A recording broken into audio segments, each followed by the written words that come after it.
que redimensionar esta porción de la viga, tomando en cuenta el equilibrio que va a proporcionar esta viga para evitar el vuelco. Entonces, esta viga va a tener que ser muy reforzada. Y aquí se nos crea un conflicto, porque tenemos un nudo con mucha armadura, armadura de la columna, armadura de la viga y el reforzamiento que va a tener la viga. Acá no hay problema, porque esta viga va a llegar con su armadura y va a pasar a la otra parte, al otro tramo de la viga y la armadura correspondiente a la columna. Entonces, pueden haber dos posibilidades de equilibrio, de solución para esta zapata de medianería o zapata de columna de borde. Una viga centreadora a nivel de la zapata o una viga centreadora a nivel de la planta abajo del piso superior de la estructura correspondiente. ¿De acuerdo? Entonces, el proceso más o menos es parecido, simplemente que acá recalco, además de la armadura que tiene la viga por soportar el entrepiso que está soportando, vamos a tener que reforzarla para poder evitar el problema del vuelco de la zapata. ¿De acuerdo? Ok, perfecto entonces. Vamos a continuar. Este es en planta, así se ve en planta, la zapata central, la zapata aislada, la zapata de medianería, puede ser una columna cuadrada, una columna rectangular, eso ya depende del criterio que tenga el proyectista. Y las luces, la luz entre apoyos va a ser L, pero va a haber una luz que nos va a permitir hacer el cálculo correspondiente, que la vamos a llamar C, que esta luz es la que nos va a permitir determinar el máximo momento flector y el máximo esfuerzo cortante, no para la zapata, sino para la viga como tal. Y acá está, fíjense, acá está la reacción R1 que la habíamos pintado acá, que tenemos que hacer que por efecto de esta viga centreadora, esta reacción coincida con el centro de gravedad de la zapata, no con la excentricidad que tenemos acá de la carga NP1 y NC1. Entonces, ¿qué se plantean? Tenemos que plantear ecuaciones de la estática. Una primera ecuación, la sumatoria de fuerzas en Y, todas las cargas verticales, con sus respectivos signos. Y una segunda ecuación de momentos flectores con respecto a este punto O, todas las cargas que producen momento. Resolvemos el sistema y acá vamos a tener R1', con este valor, resolviendo el sistema correspondiente, y R'2 con este otro valor. ¿Y dónde está R'2? Está acá. Está acá a nivel de la otra zapata. Con estas cargas ya tenemos que diseñar la zapata aislada, ya no una zapata combinada ni nada, una zapata aislada. Porque acá la viga central es la que nos está permitiendo introducir el equilibrio correspondiente. Con R'2 mayor a 0 para evitar que la viga centreadora levante la columna. Entonces ya planteamos, vamos mejorando las columnas. Y como criterio simplificativo, en la columna 1 actúa una carga permanente más sobrecarga. Es una forma de solucionar. Y en la columna 2 solo actúa la carga permanente. O sea, sobrecarga quiere decir la carga que ha transmitido la viga a la columna y después, mejor, la carga que ha transmitido la losa a la viga a la columna y la columna a la fundación.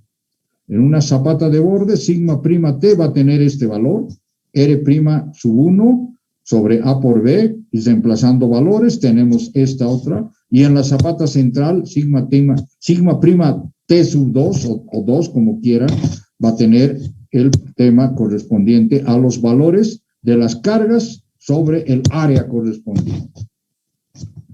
Y sin considerar el peso propio, por ejemplo, de la zapata NC1 vale 0, NC1, acá está NC1, este es NC1, sin considerar el peso propio, como habíamos hecho en algunos casos, en los tanteos, va a ser NP1 sobre L sobre C, sigma T1, NP1 por L sobre A por B por C, y NC2 el otro valor. Entonces, el cálculo de la viga centreadora, el momento flector para la viga centreadora, no para la zapata la vamos a calcular como una zapata empotrada en la columna y embolado hacia adelante, hacia la derecha. Y paralelamente, esta zapata va a ser calculada empotrada en la columna y transversalmente embolado hacia arriba y hacia abajo. Si es una zapata rectangular, con solo calcular la parte del centro hacia arriba, ya está calculada la parte del centro. Y hay que hacer un cálculo de la columna hasta el borde de la zapata. Entonces, simplemente es cuestión de calcular el momento flector que produce esta losa prácticamente embolado, empotrada en la zapata, en el centro de la zapata, como hemos visto en la zapata combinada, en el centro de la zapata, y lo propio en el centro de la columna, el empotramiento para que vaya volando hacia arriba o hacia abajo, acá en el plano. Pero en todo caso, como estamos hablando, acá en la pantalla, mejor dicho, como estamos hablando en el plano, es hacia un lado y hacia el otro lado. De tal manera que 3 volados, 3 momentos flectores, 3 cálculos de armadura. Obviamente podemos reducirlo a 2 con solo calcular esta parte de acá y esta parte, la parte hacia arriba y la parte hacia la derecha. Entonces, con eso estamos ya solucionando el proceso, el cálculo de la correspondiente armadura. Entonces hay que armar esa zapata. Esto se va a deformar hacia abajo, por lo tanto la armadura tiene que ir arriba y arriba. La armadura arriba y abajo hay que colocar la mitad de esa armadura calculada, como hemos hecho en el caso de la zapata combinada. Entonces los momentos flectores, este es el momento flector de la viga, este es el cálculo para la viga como tal. Estamos hablando de la reacción, la carga N, los brazos de palanca, etcétera, etcétera, y estamos mayorando ese momento. Entonces, signo negativo significa tracciones en la cara superior, como les había dicho. Entonces, además de que la zapata tiene tracción en la cara superior, acá arriba, tracción, esta viga, por efecto de que tenemos un momento flector, el momento flector va a ser hacia arriba. Por lo tanto, la tracción de la viga está en la cara superior y ahí es donde vamos a colocar la correspondiente armadura. ¿Ok?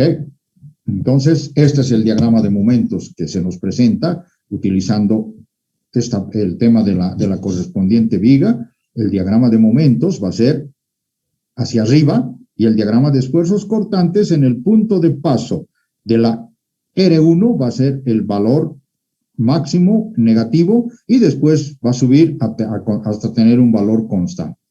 Por lo tanto, entonces, con este valor MD al borde, el valor al borde de la zapata y el momento y el esfuerzo cortante a 0,75 de D, que coinciden ambos valores, este va a ser el corte para el cálculo de estribos de la viga y este va a ser el momento flector para el cálculo de la armadura principal de la viga. Entonces, como de costumbre, el momento flector, derivamos, encontramos el punto de paso X máximo, o sea, este valor, el punto de paso del máximo momento flector que queremos. Esto lo hemos visto en resistencia de materiales, ¿verdad?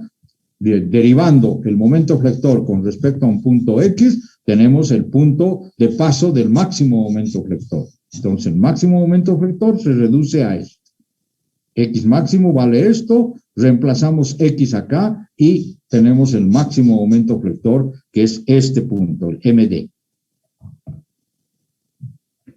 ¿Ok? Lo normal es dimensionar la viga para el momento M1D en el borde de la zapata. Acá está, M1D. Perdón, hace rato, estos valores MD máximo son acá. Este es el valor máximo, pero no interesa ese valor máximo. Interesa el MD. Entonces, acá tenemos el MD. El MD, lo normal es dimensionar la viga para el momento M1D en el borde de la zapata. El esfuerzo cortante va a ser B1D igual. Gamma sub F por los valores de las cargas. Considerando la viga de columna a columna, el cortante a 0,75 de D, de la cara de la columna 1, siendo D la altura útil de la zapata. Y con eso ya estamos en condiciones de calcular los correspondientes estribos, porque la viga centreadora sí tiene que tener estribo, no queda otra. Puede ser, como ven ustedes acá, una viga que no es de la altura total de la zapata, sino es con una sección normal de 20, de 30 por 40 por 50, una viga normal, pero que sirve de centreadora al vuelco que puede producirse en la zapata. Y entonces, en esa forma, es como se calcula la zapata y calculando el esfuerzo cortante, el cálculo de la zapata excéntrica, es una zapata excéntrica, por la existencia de la viga, de columna a columna, la zapata flecta en sentido perpendicular a la viga y su cálculo o flexión es como si se tratara de una zapata correcta. La zapata interior se calcula como zapata aislada. Entonces, acá tienen ustedes la forma de colocar la armadura correspondiente, la armadura principal y la sección de la viga con la armadura principal en la parte superior. Si la hacemos con una viga de la altura total de la zapata, entonces obviamente hay que colocar estas armaduras en la parte central, que vienen siendo las armaduras que nos van a evitar el pandeo localizado. Esa es entonces la forma de diseñar una zapata de borde. Ustedes pueden ver más datos esto en el libro de Calavera, ahí inclusive hay ejemplos para el diseño de la correspondiente zapata. ¿De acuerdo? Ok. Voy a dejar de compartir esto y voy a compartir otro documento.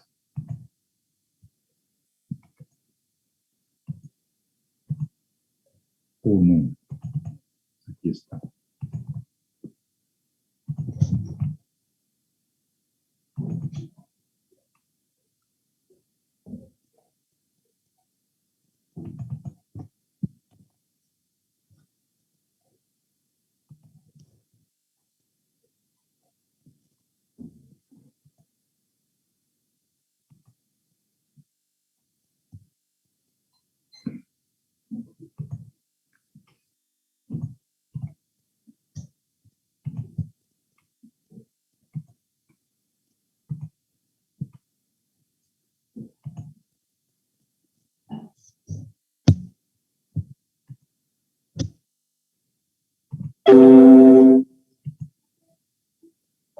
Listo.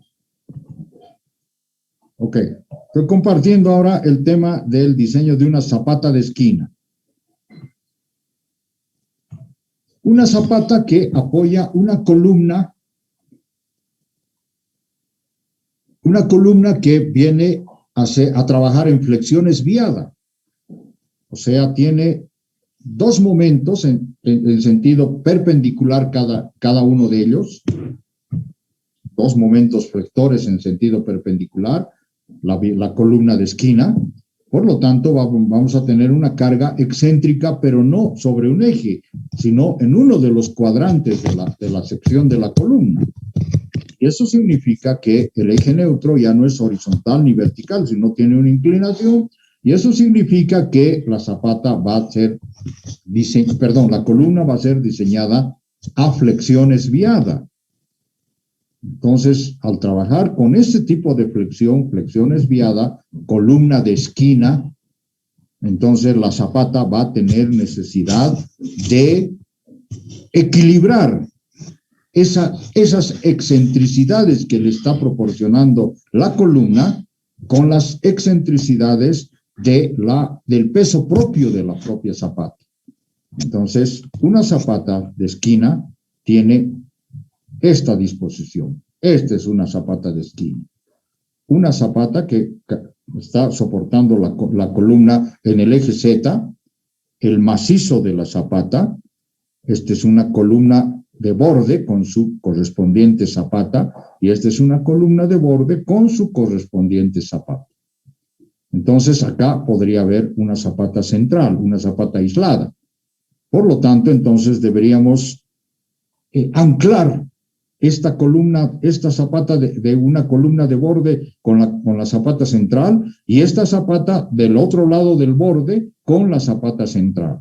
Por lo tanto, creamos un anclaje cerrado para evitar que esta zapata se nos vuelque, esta zapata se nos vuelque y esta zapata pueda volcarse perpendicularmente incluso. Puede volcarse a la izquierda, a la derecha o perpendicularmente o en forma diagonal, mejor dicho, a la forma de la propia zapata. Entonces, acá tenemos cargas, NP1, NP2, NP3, que son las cargas, acá están. Esta es la forma en planta con sus respectivas dimensiones. Y lo que tenemos que hacer ahora, en este caso de una zapata de esquina, es calcular dos vigas de equilibrio. Una entre la columna que está en el eje Z y esta columna que está a la izquierda, y esta columna con la columna que está a la derecha. Entonces, dos vigas de equilibrio. Siguiendo el mismo procedimiento que hemos visto en el caso de una zapata de medianería, pero en este caso ya son dos vigas de equilibrio. Entonces, el esquema que vamos a plantear es el siguiente. Aquí está la zapata de esquina, la zapata de medianería y la zapata en el eje X y la zapata de medianería en el eje Y. Por lo tanto, entonces tenemos la posibilidad de ir trabajando con ese tipo de zapata. Esta columna está en flexión espiada y eso va a influir muchísimo en la correspondiente zapata. Fíjense, la carga ya no está en la parte central acá, en la parte central acá o en la parte central acá. Está en una esquina. Por lo tanto, el proceso de volcamiento va a ser en forma diagonal a la posición de la columna. Entonces, acá vamos a tener un momento flector que va a ir en ese sentido. ¿De acuerdo? Ah, caray, ¿qué pasó? Bueno. Entonces, lo que hay que hacer es hacer sumatorias en el eje Z, las cargas verticales. Aquí estamos poniendo el eje Z para las cargas verticales, el eje Y para un lado y el eje X para el otro. Sumatorias en el eje Z, donde vamos a tener todas las cargas verticales, momentos en X y momentos en Y, todos los momentos que se producen con respecto a qué punto, con respecto a un punto como este para el momento flector, o un punto como este, como quieran ustedes. Depende del proceso que vamos a seguir en el diseño. Pero normalmente para evitar una de las cargas que nos dé un valor cero, entonces momentamos con respecto al punto de paso de esa carga. Entonces acá tienen los momentos flectores. Y resolviendo el sistema, tenemos las reacciones en 1, las reacciones en 2 y las reacciones R con estas ecuaciones, resolviendo este sistema de 3 ecuaciones, porque son 3 incógnitas propiamente. Entonces ya tenemos las 3 ecuaciones. R1 y R2 son las reacciones, R1 y R2, son las reacciones en una zapata de borde y en la otra zapata de borde. Y la reacción R es la reacción que vamos a tener en la zapata de esquina. Entonces, ahí tenemos ya los valores para ir calculando las correspondientes vigas centreadoras. Entonces, si hacemos algunos ajustes, si las columnas en vez de soportes son de tamaños muy parecidos, puede suponerse que L1 igual a L1' y L2, y las expresiones anteriores se simplifican y transforman a este valor. Entonces, la reacción de la zapata de esquina, que estaba con este valor de la ecuación 557, puede ser reducida al valor de la ecuación 560. Y la presión bajo la zapata resulta, por tanto, R sobre A por B, donde R viene dado ya sea por esta ecuación 557, un poco más complicado, por esta ecuación 560, donde hemos reducido algunos valores. Es necesario asegurar que las fuerzas R1 y R2 no levantan los soportes. O sea que las reacciones en la R1 y R2 no van a levantar los soportes, o sea, no van a levantar a las columnas, y por eso se llama vigas de equilibrio. ¿Ok?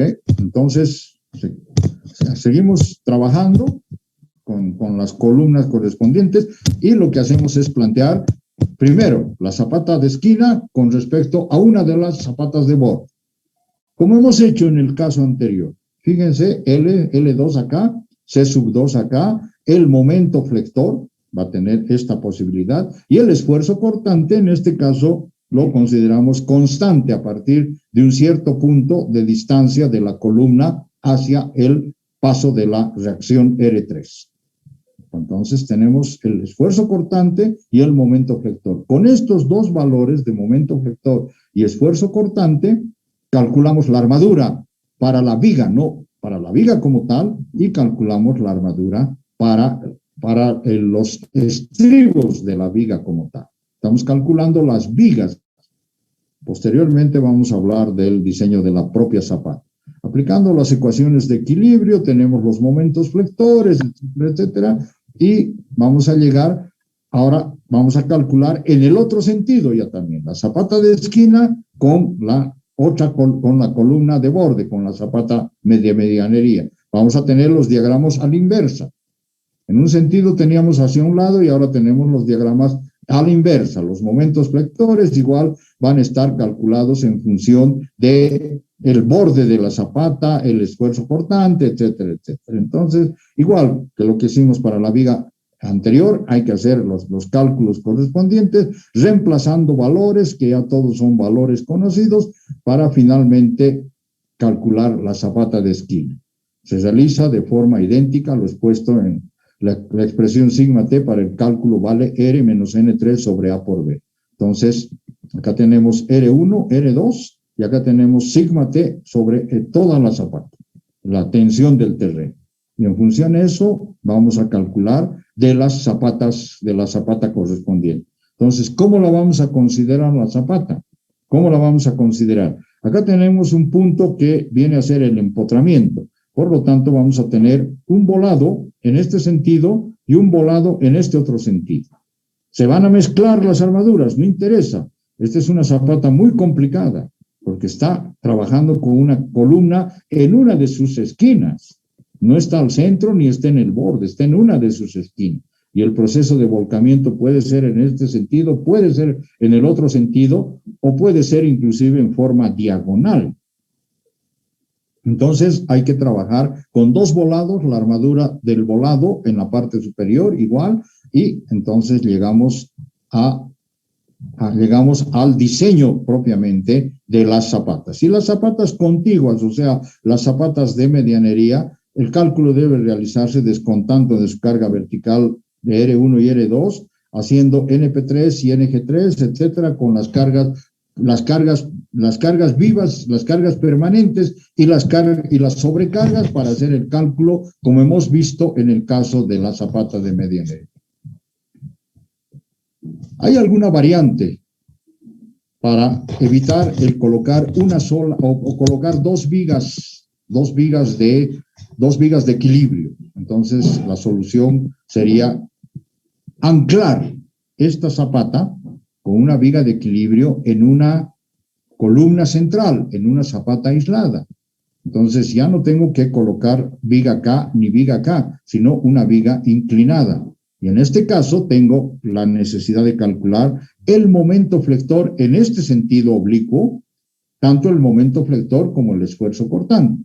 Por lo tanto, entonces tengo la posibilidad de solucionar con una sola viga de equilibrio el tema relacionado con la zapata de esquina.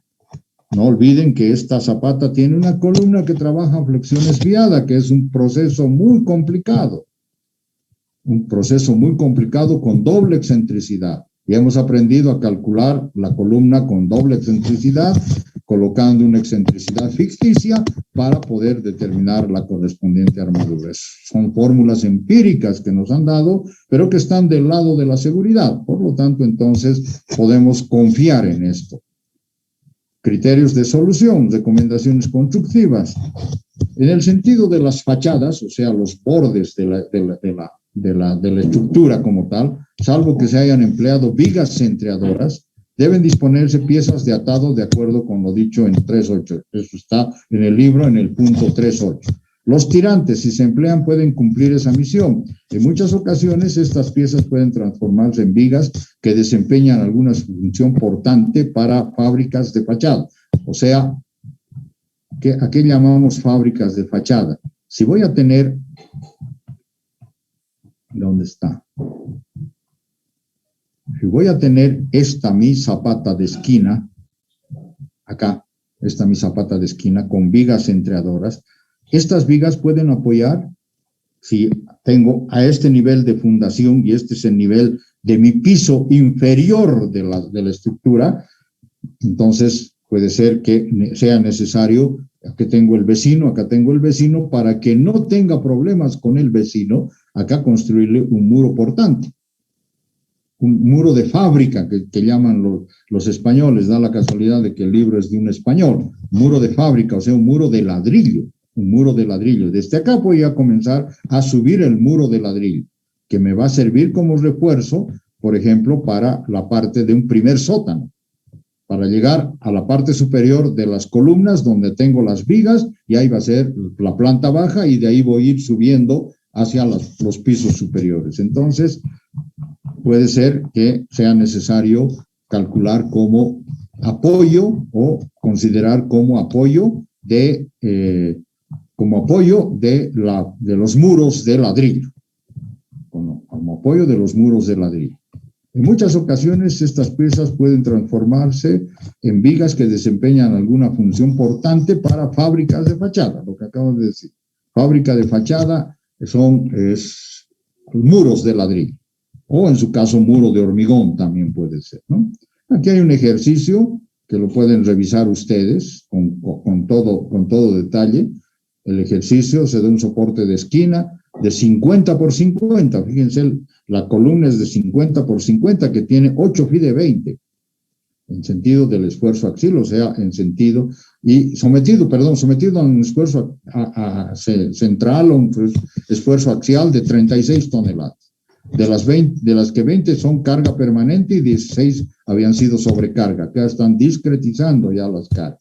Entonces tenemos el tipo de el tipo de hormigón, el tipo de acero, los coeficientes de seguridad. El terreno dice que es una mezcla de arena y grava que presenta el módulo de balasto determinado en una placa de 30 por 30, ahora sube a 17 kilogramos, con un ángulo de rozamiento de 30 grados, y la tensión admisible del terreno es 2,5 kilogramos por centímetro cuadrado. Aplicar el método de la distribución uniforme de presiones con reacción en las vigas de techo. Empotradas elásticamente en el soporte, ambiente seco, la altura del techo sobre la cara superior de la zapata es de 3,70. O sea, sobre la cara superior de la zapata a 3,70 está el piso superior.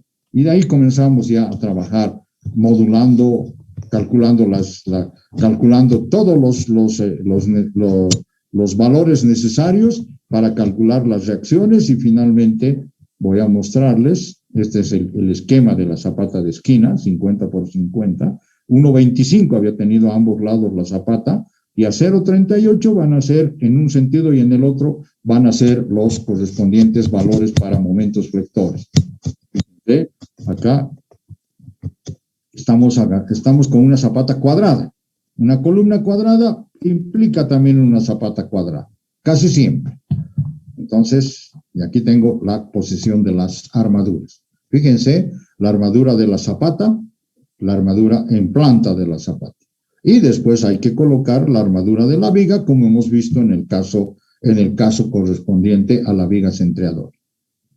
¿De acuerdo? Hay otro ejercicio, el mismo caso, pero con soporte de 30 por 30, el soporte, o sea, la columna reducido. Y vamos haciendo nuevamente ya con las correspondientes vigas centreadoras, ¿no? Ahí tienen ustedes entonces todo el trabajo relacionado con el diseño de zapatas de medianería y el diseño de zapatas de esquina. Esto no va a entrar en el examen, obviamente es mucho más complicado, mucho más largo el trabajo de desarrollo, por lo tanto, tampoco ya no lo hemos puesto en el caso del proyecto, simplemente esto es una forma de transmitirles a ustedes el conocimiento de cómo se debe encarar el trabajo de un diseño de zapata de medianería y el diseño de una zapata de esquina. Ustedes tienen el libro, pueden revisar con mayor detalle e ir planteando algunas cosas para cuando ustedes estén trabajando y encarando un diseño de esta naturaleza. Por lo tanto, ver cómo se aplican toda la enseñanza de hormigón armado en el caso de las zapatas que no están consideradas en el proyecto ni tampoco van a estar consideradas en el examen para que ustedes le den la solución correspondiente. Ahora bien, antes de que se nos termine el tiempo de esta primera parte de la clase, para evitarnos muchos de estos conflictos, zapata de medianería, zapata central, zapata de esquina, no sé qué, la solución más idónea es trabajar con una losa de fundación. Entonces, crear un piso artificial a toda la estructura y que la losa se apoye en el terreno directamente. Entonces, de ahí van a nacer las columnas. Van a nacer las columnas de esquina, de bordes centrales, con las dimensiones que tengamos necesidad de calcular. Estas columnas van a apoyar las vigas van a apoyar los entrepiés y así vamos a llegar hasta la parte superior del edificio. Entonces, una de las alternativas es crear un piso artificial y trabajar con una losa de fundación. Una losa que puede ser calculada invirtiéndola con una losa hongo apoyada en las columnas y calculada por franjas. Enseguida les voy a mostrar. Voy a cortar esto. Voy a dejar y voy a terminar y voy a convocarlos enseguida, por favor. Están 27.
Ya está. Hola, ¿me escuchan, por favor?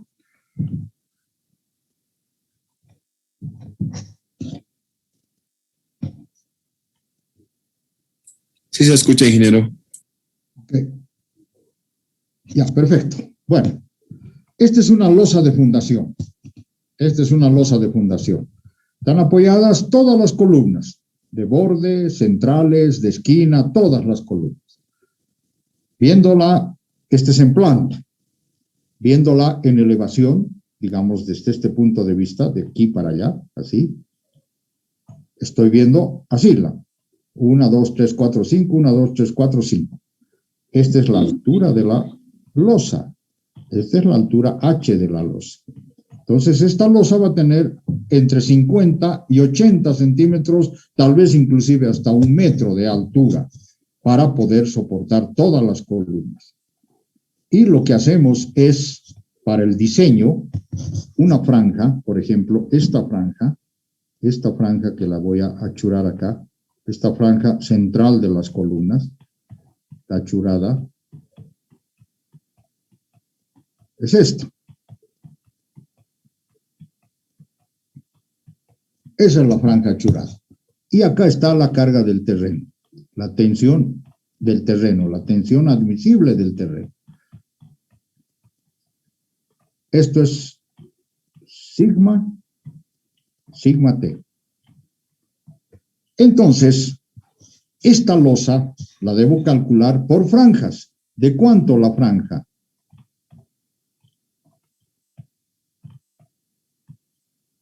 Un metro de ancho. Calculo todas las cargas que van a llegar el peso propio de la misma losa, etcétera, etcétera. Y este metro de ancho, como si fuera una viga continua, calculo con la carga sigma T. Entonces ya voy a determinar la armadura de esta losa. Pero no es solamente eso. Tengo que considerar, por ejemplo, otra franja en este otro sentido. Acá, así. Por lo tanto, es una losa maciza, armada en 2 direcciones, una losa hongo armada en 2 direcciones, y la armadura que voy a calcular para esta franja la transmito hasta la mitad. La armadura que voy a calcular para esta otra franja de las columnas de borde se me van a sobreponer con lo que he traído de la armadura de la franja central, lo propio con esta otra.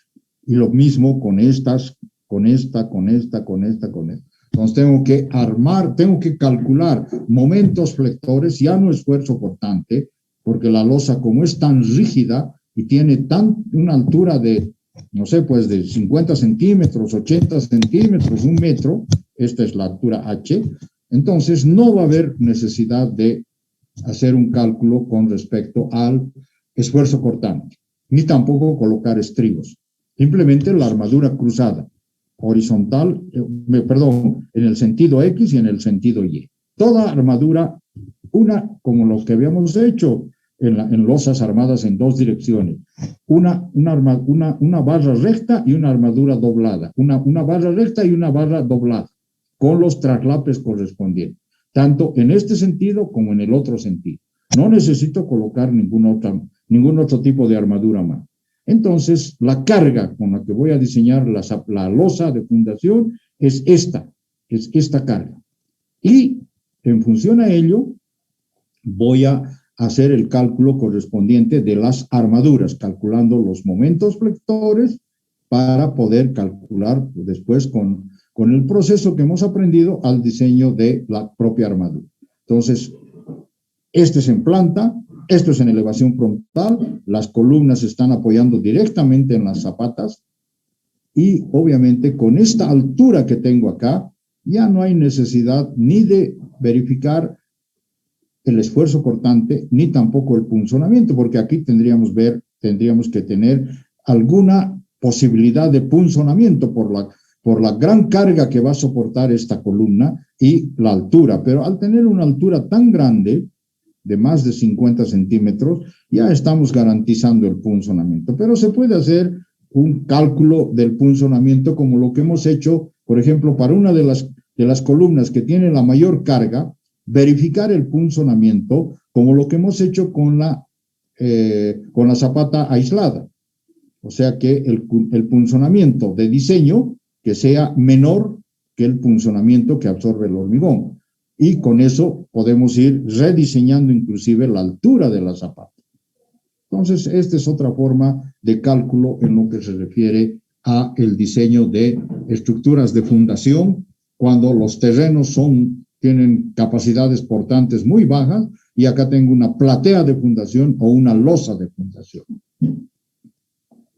Entonces, el diseño es exactamente como lo que hemos hecho con una losa armada en dos direcciones. Una losa armada en dos direcciones. ¿Ok?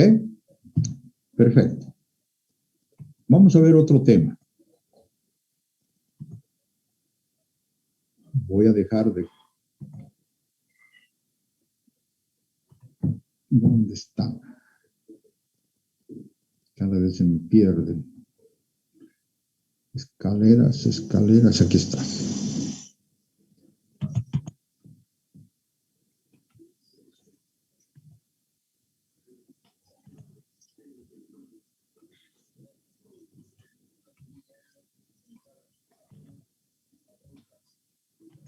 Ok.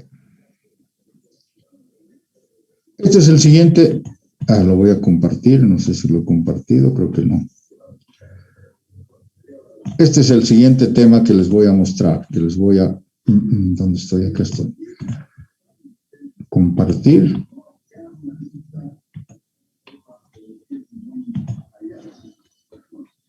Ahora sí. Están viendo el nuevo tema que estoy compartiendo de tanques de hormigón armado. Por favor, avísenme si están viendo. Hola, hola. ¿Se ve? ¿Están viendo lo que estoy compartiendo, por favor? Sí, ingeniero, se ve. Vanessa, listo. Tanques de hormigón armado. Este tema también ya lo tienen ustedes. Ya les he pasado tanques, escaleras, muros y el tema de control de calidad. Ahora vamos a ver el tema de tanques de hormigón armado. Decimos que cuando hay necesidad de construir un edificio de gran altura, un edificio de 5, por encima de 5, ya inclusive, sí, por encima de 5, 10, 15, 20 pisos, es necesario que la edificación tenga un tanque de almacenamiento de agua. Un tanque inferior, que es el que almacena el agua que viene, que nos provee el sistema de agua potable de una ciudad, o en su caso, si estamos en una población, vamos a tener necesidad de construir un tanque elevado, por ejemplo, para poder surtir de agua potable a una comunidad, a una urbanización. Pero en el caso de edificios, normalmente se coloca un tanque en la parte inferior, ya sea un tanque apoyado sobre el terreno o un tanque enterrado en el terreno. A ese tanque se le conecta una bomba y la tubería necesaria para que el agua que ha almacenado ese tanque, obviamente con todos los controles de calidad del tanque, porque es agua potable, no va a ser cualquier agua que vamos a acumular, es agua potable, y el tanque tiene que tener las garantías de que no va a modificar las propiedades del agua potable. Con la bomba subimos hasta la parte superior del edificio, donde colocamos otro tanque, y ese tanque de la parte superior del edificio, con la altura que tiene de la columna de agua, regulando la presión, obviamente, porque si son 20 pisos, no le voy a poner, de 35, una columna de agua de más de 70 metros, que me va a romper prácticamente, absolutamente todos los implementos, tanto en el baño, en la cocina, en la ducha, porque semejante presión es posible que no aguanten todos estos artefactos sanitarios, y los inodoros van a reventar completamente. Entonces hay que poner una válvula de presión, reguladora de presión, y dejar que el agua del tanque superior baje a los distintos pisos para surtir de agua potable a toda la zona húmeda de los departamentos, de las oficinas, de los comercios, de lo que estemos haciendo el edificio, para lo que esté destinado el edificio, mejor dicho. Entonces, vamos a tener necesidad de agua potable en los baños, en las cocinas, en la ducha, en fin, en todos los elementos necesarios que se requiera de la utilización del agua potable. Para la limpieza, para colocar en algunos edificios se necesita inclusive, como ustedes han debido ver en alguna oportunidad, sistemas de ¿cómo les puedo decir? Sistemas para apagar el fuego. O sea, cuando con detector de humo, con detector de calor, etcétera, etcétera, tenemos una instalación de tuberías delgadas que nos van a colocar un aspersor en ciertas partes, por ejemplo, en los pasillos de los edificios, etcétera, para que cuando el sistema detecte humo, detecte calor, entonces automáticamente se abren las llaves y comienza la aspersión del agua para poder mitigar en alguna forma el proceso que tiene por efecto del incendio de la edificación. Entonces, un tanque, ahora tenemos diferentes posibilidades de colocar tanques. Un tanque de plástico, por ejemplo, de 3 metros cúbicos, lo podemos colocar en la parte superior. Un tanque de plástico en la parte inferior del edificio para acumular el agua y luego bombearla, también se lo puede hacer. Pero en este caso estamos hablando de tanques de hormigón armado, tanques que nosotros mismos los construimos para poder dotar de agua potable a cualquier tipo de edificación que requiera la dotación de agua potable, en todos los aspectos, tanto para el uso normal de las personas, como para mitigar algunos elementos que se nos puedan presentar como incendio. Entonces, es un material muy, muy versátil, muy idóneo, porque nos permite construir diferentes tipos de tanques. Pueden ser tanques de una sola célula, pueden ser tanques multicelulares. Entonces, pero obviamente el principal problema de un tanque de hormigón armado es el tema de la estanqueidad. O sea, que no haya filtración ni del tanque en la parte inferior, ni del tanque peor en la parte superior. Tiene que ser un tanque completamente cerrado, hermético, que no haya filtración de agua.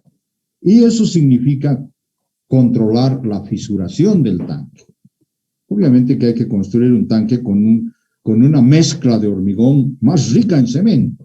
Y seguramente con algún proceso vamos a tener que impermeabilizar el tanque para evitar que el agua se nos escurra y pueda causar problemas, primero en el terreno donde está apoyado el tanque o en la parte superior por filtración y ocasionar algún problema por efecto de humedecer las vigas, las losas, las columnas por efecto de la filtración del agua. El agua es un elemento que nos sirve para nuestra vida, para la nutrición. Tomamos agua en una forma, en otra forma, pero también puede ser muy, muy dañina el agua. Así sea potable, el agua puede ser muy dañina con respecto a las estructuras en las cuales están apoyados los elementos que la contienen o que contienen al agua. Los tanques se emplean en obras de pequeña y mediana importancia, clasificándose en enterrados, apoyados y elevados. Los enterrados, obviamente, su nombre lo dice, es un tanque en la parte inferior del edificio que puede estar enterrado o que puede estar apoyado sobre el terreno. Y los elevados son los que están en la parte superior, ya sea de una estructura especial para tanque, para poder surtir de agua a una comunidad, o en el edificio en la parte superior, que normalmente el tanque se lo coloca En los huecos, no son huecos, sino se lo coloca en la estructura. Ya vamos a ver en la próxima semana el tema relacionado con los muros, que vamos a colocar los muros de arriostre de la edificación. Normalmente los tanques se colocan en la parte superior donde vienen los muros, tanto que son parte de la escalera o de los ascensores. Entonces, en esa parte es donde se coloca el tanque, porque obviamente con esa carga más hay que calcular los muros, tanto para el tema escalera como para el tema de ascensores. Diseño del tanque. Acá tenemos un tanque enterrado a una cierta profundidad, pero resulta que hay problemas en el terreno, puede haber problemas, no resulta, sino puede haber problemas de agua subterránea, nivel freático del agua subterránea, de tal manera que vamos a tener que calcular con ciertas variables del empuje del terreno y del empuje del agua del nivel freático. Por otro lado, hay que también comprobar que estas paredes y la base de fondo, las paredes laterales que pueden ser 4, como por ejemplo acá tenemos 4 paredes, entonces las paredes laterales hay que calcularlas con el empuje hidrostático del agua. Entonces este puede ser un tanque enterrado y este puede ser un tanque apoyado acá en la parte inferior en el terreno. Tenemos la losa de apoyo y las paredes que van para conseguir la estanqueidad en el propio tanque. Pueden ser tanques unicelulares como estos o multicelulares como estos. Si necesitamos una gran cantidad de agua, entonces podemos construir 2 tanques, 3 tanques, 4 tanques, por lo tanto, estos serían los tanques multicelulares. Y acá tenemos la necesidad de calcular las paredes de borde del tanque y las paredes centrales. En cambio, acá solamente todas las paredes de borde, ya sea con el empuje del terreno más el agua subterránea, o con el empuje del agua que va a soportar el tanque. Normalmente, tanto el empuje del terreno como el empuje hidrostático del agua son de características triangulares. ¿Cómo se organiza el vaso del tanque? Lo que se hace fundamentalmente de 2 formas. Para pequeños tanques, el vaso se organiza mediante una estructura monolítica. Este es el vaso. Por lo tanto, entonces, se vacía monolíticamente la losa y las paredes laterales. Acá tenemos un tanque monolítico. La tapa es otra cosa. La tapa simplemente es una losa que le vamos a poner acá encima con un hueco para poder inspeccionar el tanque, limpiar. Vamos a tener las válvulas de desagüe, el punto de acá, en alguna parte de la altura vamos a tener el tema correspondiente a la manguera que nos va a conectar con la bomba para subir el agua a la parte superior. O en su caso, si este es el tanque superior, la tubería que va a conectar con la matriz del edificio para poder proporcionar agua potable a todos los departamentos, a todas las oficinas, a todos los comercios, etcétera. Entonces, este es un tanque monolítico. Se fabrican o se construyen en sitio paredes y losa en una sola pared. Pero también pueden haber tanques un poco más grandes que requieren las paredes apoyadas en zapatas, y una losa de fondo, tanque un poco más grande, una losa de fondo. ¿Por qué lo hacemos en esta forma? Porque tal vez monolíticamente un tanque mucho más grande que el que estoy mostrando a la izquierda con respecto al de la derecha puede dar una presión de agua en las paredes, en cualquiera de las paredes puede dar una presión de agua muy grande. Entonces vamos a tener problemas de deformación de las paredes. Entonces, acá el problema que vamos a tener es construir esta losa, pero que sea completamente hermética a la fuga de agua en la unión con las zapatas de las paredes laterales del tanque y obviamente que no se deforme y que tampoco se fisure. Entonces, tenemos esas dos posibilidades del tanque.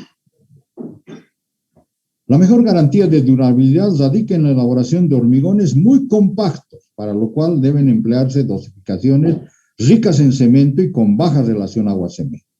Normalmente la relación agua-cemento para los tanques o para cualquier tipo de estructuras es 0,5.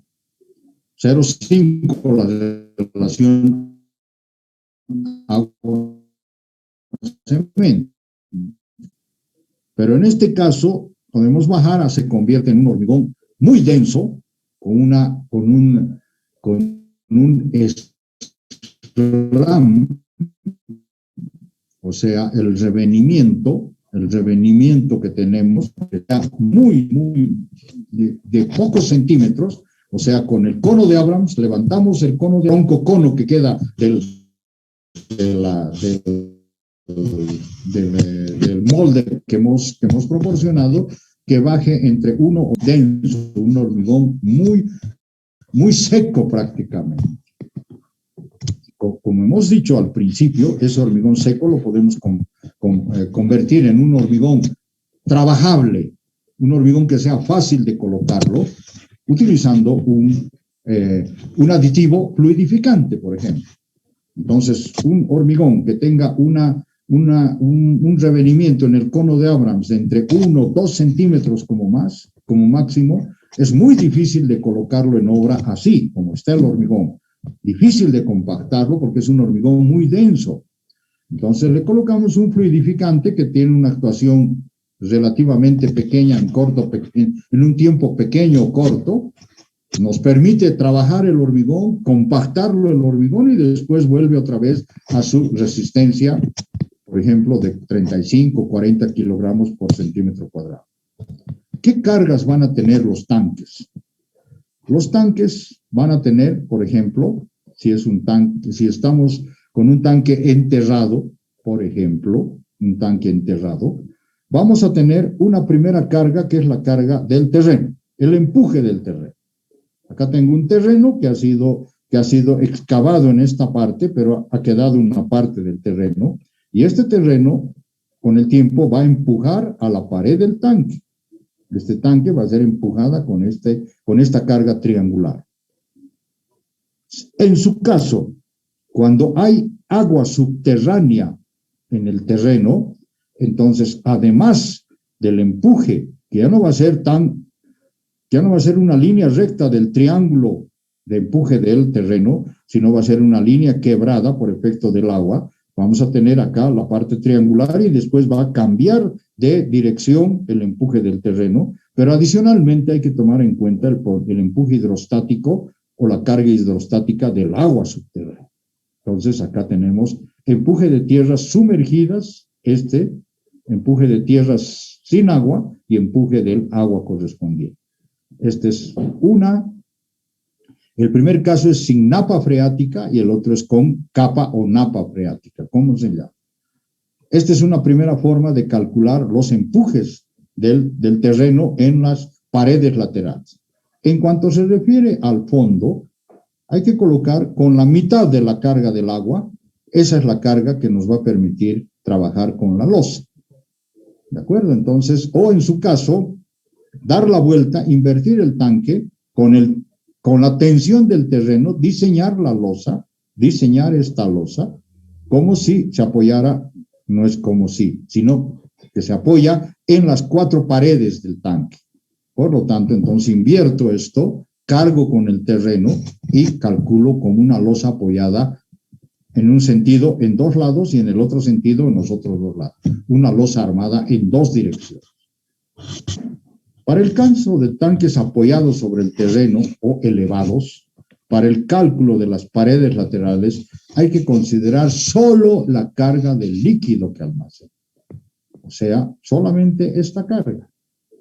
Aquí no hay, esto está al aire, aquí no hay empuje, a no ser que haya viento, porque como es un tanque elevado, por ejemplo, el viento puede ocasionar algún problema de empuje acá.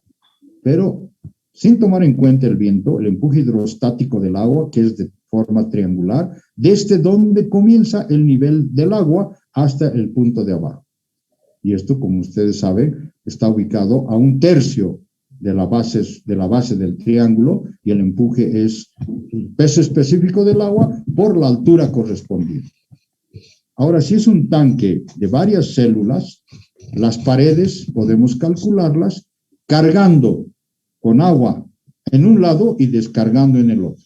Porque como va a ser un tanque lleno de agua, si cargo las dos células con agua, el empuje de este lado va a ser igual al empuje del otro lado. Por lo tanto, ambos empujes se van a anular. Aquí podría poner una laminita muy delgada para evitar, para poder discretizar una celda con la otra. Pero normalmente, cuando estoy haciendo limpieza, por ejemplo, los tanques tienen que limpiarse cada cierto tiempo. Cuando estoy haciendo limpieza, voy a descargar una célula y voy a dejar cargadas las otras para que siga habiendo la provisión de agua. Entonces, al descargar esta celda, ya no tengo el empuje del agua. Entonces, este es el empuje con el que voy a calcular la correspondiente pared medianera, la pared del medio. Las paredes laterales van a ser calculadas con esta carga. Ahora bien, si el tanque es enterrado, debo hacer dos cálculos. Por ejemplo, tomemos en cuenta que no hay napa freática. Voy a calcular con la pared, voy a calcular con el empuje del terreno, con tanque vacío, obviamente, tanque vacío completamente, empuje del terreno, y posteriormente voy a dejar de trabajar con el empuje del terreno y voy a trabajar con el empuje hidrostático del agua dentro del tanque. ¿De cuál de estos dos valores es mayor el empuje correspondiente? Entonces, con el mayor valor, ya sea el empuje hidrostático y el empuje del terreno, con el mayor valor voy a hacer el diseño de la correspondiente pared. Acá también lo mismo. O sea, voy a tomar en cuenta la composición de los empujes del terreno más la napa freática con tanque vacío y posteriormente el empuje hidrostático sin el empuje del terreno y el agua subterránea. Entonces, tengo que verificar cuál de los dos valores de empuje es mayor y con ese valor es con el que voy a diseñar la pared correspondiente. En el caso de multicelulares, descargo un lado y cargo el otro lado y con eso es con el que voy a diseñar. Las paredes de los tanques se calculan como placas rectangulares sometidas a cargas triangulares, con lo cual se calculan momentos flectores y las reacciones en los apoyos. Los momentos flectores se calculan con esta tablita. El Jiménez Montoya tiene el cálculo de tanques y esta tabla está extractada del Jiménez Montoya.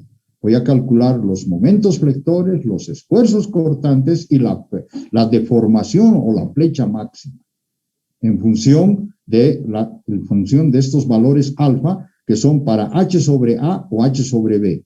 H sobre A es la altura sobre una de las dimensiones del tanque o la altura sobre la otra dimensión del tanque.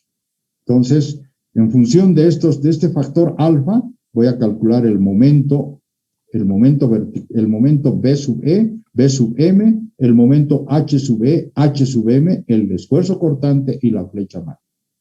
Y esos valores de momento son prácticamente estos. Con el empuje hidrostático, este es el empuje hidrostático, Q es H por delta, siendo delta el peso específico del agua. Entonces voy a tener en las paredes un diagrama de momentos de esta naturaleza. O sea que aquí está la carga mayor, aquí está la carga cero, y esto es prácticamente en función de la losa de apoyos inferior, esto es un volado. Por lo tanto, tengo el diagrama de momentos flectores. Pero como esta presión hidrostática es en las 4 paredes del tanque, la presión en las otras paredes, si esto es el ancho A y esto es el ancho B, en las otras paredes aquí tengo un apoyo, esto es en forma vertical, y en forma horizontal voy a tener una viga doblemente empotrada, una losa doblemente empotrada. Empotramiento en este muro, empotramiento en este otro muro y un momento flector. Si el empuje es del terreno, 1/3 de H por delta 1, aproximadamente son 18 kilonewton por metro cuadrado el empuje del terreno, sin agua, porque aquí habría que sumarle el empuje hidrostático más, entonces las condiciones cambian. El diagrama de momentos va a ser en 180 grados del que habíamos visto anteriormente, y lo propio acá, en las paredes laterales. Entonces, cada una de las paredes del tanque va a tener este empuje hidrostático, aquí, en esta frontal, en este otro lado, y en la que está fuera, en el plano de la pantalla. Y lateralmente y horizontalmente, por eso son momentos flectores horizontales y verticales, voy a tener momento flector acá, momento flector en la pared que sale de este tanque, de este otro lado, y en la pared frontal del otro lado. Y si el empuje de tierras es el mayor, entonces estos van a ser los momentos flectores. Y posteriormente ya estaría en condiciones de armar el tanque. Pero antes, por efecto de este empuje, primero vayamos a este empuje, al empuje hidrostático. Por efecto de este empuje hidrostático, fíjense, el tanque va a trabajar adicionalmente. Miren, aquí está el empuje hidrostático, este triángulo que están viendo acá. Este triángulo es el empuje hidrostático.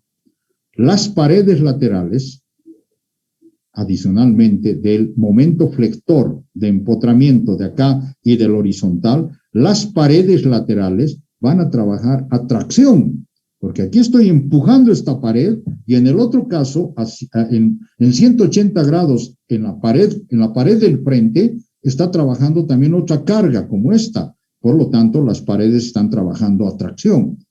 Lo que es lo mismo, si el empuje está acá y el empuje está acá, esta pared, mejor dicho, esta pared va a tener el empuje de acá que la va a estirar a esta pared y el empuje de acá que la va a estirar a esta otra pared.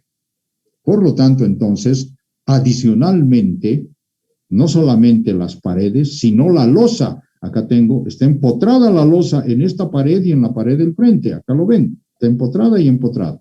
Si tengo el empuje, la losa también va a trabajar a tracción. Por lo tanto, además de la armadura de flexión, tengo que colocar armadura de tracción. Esa es la armadura que voy a colocar. Ahora bien, si el tanque es con empuje de tierras, por fuera, obviamente, ya no va a haber tracción en las paredes. Esta pared va a estar comprimida. Las paredes de los costados van a estar comprimidas y la losa también va a estar comprimida. Entonces, si el tanque es elevado o el tanque está trabajando solamente con el empuje hidrostático, tengo tracciones en las paredes y en la losa. Y si el empuje es del terreno, tengo compresiones en las paredes y en la losa. Y la forma de colocar, una vez que hemos hecho los cálculos, tomando en cuenta estos valores para los momentos flectores, el esfuerzo cortante, etcétera, etcétera, esta es la forma de colocar la armadura. Fíjense, acá está la armadura vertical para la pared del tanque, que tiene que pasar acá y introducirse en la parte inferior. La armadura de la losa, que tiene que pasar acá e introducirse verticalmente. Y así entonces, muy difícil.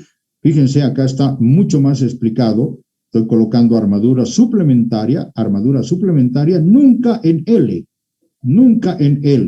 porque como tiene un empuje este material que está conteniendo el tanque, aquí o le hago un bucle, acá en esta parte, en la parte 5, le hago un bucle o dejo en esta forma la armadura, de tal forma que esta armadura penetre hasta acá, esta armadura penetre y esta armadura se cruce con la otra. Por lo tanto, simplemente estoy poniendo un gancho acá. Y eso me significa que es la armadura adicional. Pero si voy a continuar esta armadura y la voy a querer subir continuamente hasta arriba, como acá, para que llegue hasta acá arriba, acá tendría que colocar un bucle para absorber las tensiones que se producen en el vértice. lo cual es muy complicado y es preferible colocar la armadura así. Y en sentido longitudinal, aquí está la armadura de tracción. Esta es la armadura de flexión, la armadura de tracción, también igual, traslapando las armaduras. Fíjense, aquí he traslapado y aquí está entrando hasta el fondo y aquí está entrando también hasta el fondo. Aquí parece que hubiera continuidad, pero es esta la forma de colocación de la armadura de tracción. Entonces, en esa forma es que se colocan las armaduras y esa forma es la que se diseña un tanque sencillo, un tanque de hormigón de 1, 2, 3, 4 tazas y todas de hormigón armado monolítico. ¿Ok? Bueno. Espero que me hayan comprendido estos dos temas. Ya los tienen ustedes en su archivo de lo que les envío por WhatsApp. Y adicionalmente, esto está en el libro de Jiménez Montoya. Eso está en el libro de Jiménez Montoya y adicionalmente también el tema de la fundación está en el libro de Calavera. Ya nos queda muy poco tiempo. No sé si hay preguntas o consultas, por favor. Si no, revísenlo y la próxima clase me hacen las consultas correspondientes. ¿De acuerdo? Bueno, que tengan un feliz fin de semana. Nos vemos el miércoles 23. Miércoles 23. El lunes 21 es día feriado. Dedíquenlo, por favor, a la mayor parte del tiempo a terminar sus trabajos de proyectos, que me imagino que deben tener algunos otros trabajos en las otras materias. Terminen, tienen tiempo libre, todos van a estar en casita, por lo tanto, trabajen ese día para poder presentarme el jueves 24, la cuarta parte del proyecto y, en su caso, los otros proyectos que tienen. ¿Ok? Bueno. Espero que les sirva todo esto y la próxima semana veremos muros, veremos escaleras y veremos control de calidad. ¿Ok? Bueno, feliz fin de semana, que les vaya bien a todos y nos vemos el miércoles 23. ¿Ok? Hasta luego. Hasta luego, Inge, gracias. Vaya bien, hasta luego.